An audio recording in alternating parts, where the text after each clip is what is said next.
Good morning, Miracle Rising. I hope you slept well. Happy Monday, March 2nd. Already into March. Holy moly. Last night, Baron Coleman and Nate Valhalla were cooking.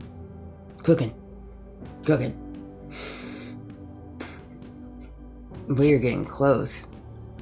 Last night, Nate did live. I love Nate. I love his perspectives.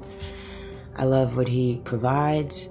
I love that he is just such an honest man that moves with integrity and protection for his family and for his country and for all of us. And he's not too scared to say the things that need to be said and call people out for whatever. Whether you agree with him or you don't agree with him, he'll still call you out. You know, it's just one of those things. Like when you're acting like a nincompoop, he gonna call you out for it because you're acting like a nincompoop. And it's nice. But anyways, YouTube took his video down right in the middle of it as I was watching it. Nothing like them telling on themselves like that. You know what I mean? That's the way I look at it. When they take your videos down, when they censor you, when they shadow ban you, and there's all these people that say, oh, I get shadow banned, I get all this, but they have like thousands and thousands of viewers or followers, and they get tons and tons of views. So settle down, okay? try getting none. So they say, so other people can steal from your content and monetize it. But hey, no big deal. People can't grab their own ideas, can't grab their own content, can't talk about their own life thoughts on them. That said, Nate, I'm so proud of him for freaking just saying it and calling it out. And I think we're going to start seeing this much more now that the war of Iran has started. Because Charlie was hugely, and he was boisterous about it, about being against this. He was not for this. And so, fast forward 5 months later, what are we in? And Nate Valhalla basically said it. He did a poll on his live. I think there was like 11K watching. Do you think the U.S. government was in on his passing? 90% of his poll said yes. The U.S. government. And Nate went through it. He went through the facts. He went through Poppy T. He went through it. And I kept getting chills throughout his episode. This is what I've been feeling. This is what I've been knowing this whole time. The day that he was shot or whatever they did to that man. It's all up in the air at this point, but I knew it immediately. Something inside me told me, I couldn't tell you where it came from. I mean, I've not been a big follower of Charlie. I know who he was, and I've seen some of his videos, and I do appreciate some of his takes on things, but I wasn't a huge fan of him. I respected him, and I was completely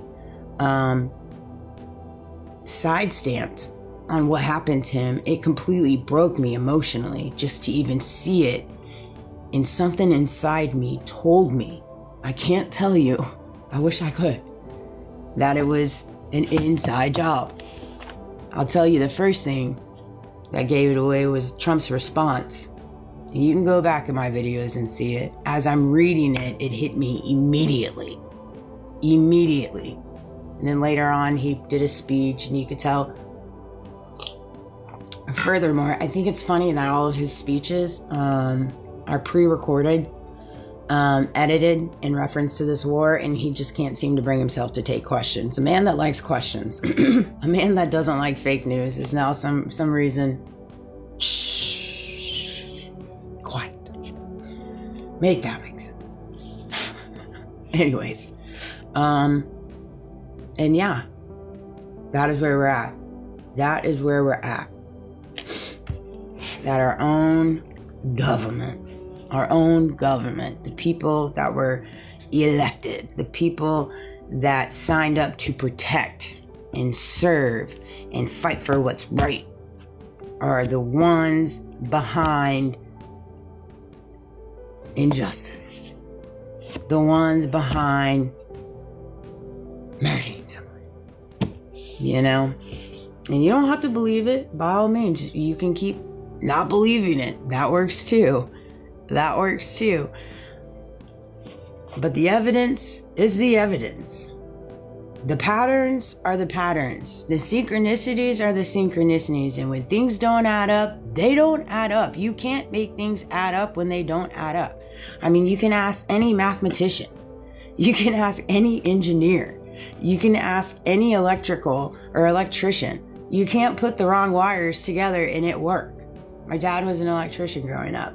My grandpa was a mathematician and very high up in the U.S. or in the military when I was younger. Like, when I was younger, my grandpa,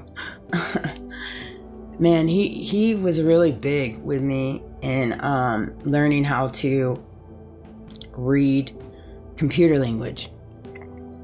And when I was younger, every day we would go through flashcards. And there was a period of time where I could read computer language in reference to the 011, 00011, all that stuff. I can't anymore, unfortunately. If I went back and tried, I have different memories that pop up in my head, but these are things that I did when I was younger. Sometimes I wonder, and I feel as though my grandparents are speaking to me in a side language with some of the things that come to me, but that's a whole nother video. And so I'm I am realistic in a lot of ways. And when it comes to things adding up and the reality behind it, it just is what it is. And a lot of the times you have people that are on the propaganda train, the fake news train, the old payroll for however you want to slice it, spin it, turn it, all our foreign affairs. And so they make the decisions they make. But the uniqueness in what's being tied. So you had that uncovered by Nate. YouTube took it down. Go figure. Why take it down? Why take it down? What did Nate say that was so bad? Really? This is what they do now. This is how coward they are. Is because they cannot control the propaganda or the narrations anymore. They just now full-blown narrate it. Or I'm sorry, not narrate it, censor you. Block you. Ban you. Take down your content. That's why I've been banned so many times. That's why I go through so much censorship. I'm going to make a comment on his thing. I want him to start doing it on Rumble. He needs to, when he live streams on YouTube, he needs to do it on Rumble and YouTube at the same time. To where when YouTube does this weird stuff and takes on their video, does all this stuff, it's at least on Rumble. That's why I'm going to slowly move over to Rumble as well. But another thing, so we're going to cross over to Barron's findings in reference to everything that's coming out with that. You got to watch Barron's episode to even understand the magnitude of it. But there was this guy that stood up right after the passing of Charlie and started chanting USA, USA with a fist like this. And what does that remind you of? Butler. With the fist in the blood, in this. And it was just so dramatic. So dramatic. Golly, it almost feels like it was cued. Just like USA. Like, this is, you don't understand the magnitude that they will go to and the thought that they will put behind these types of operations to sway the populace of the mind. And it just is true. And if you go back in the history, I guarantee you'll find different decoys and different things like this. But the thing is that's different now is the technology, the video. Everybody's got cameras on their phone. You can't run from it. You can't And it's just one of those things. But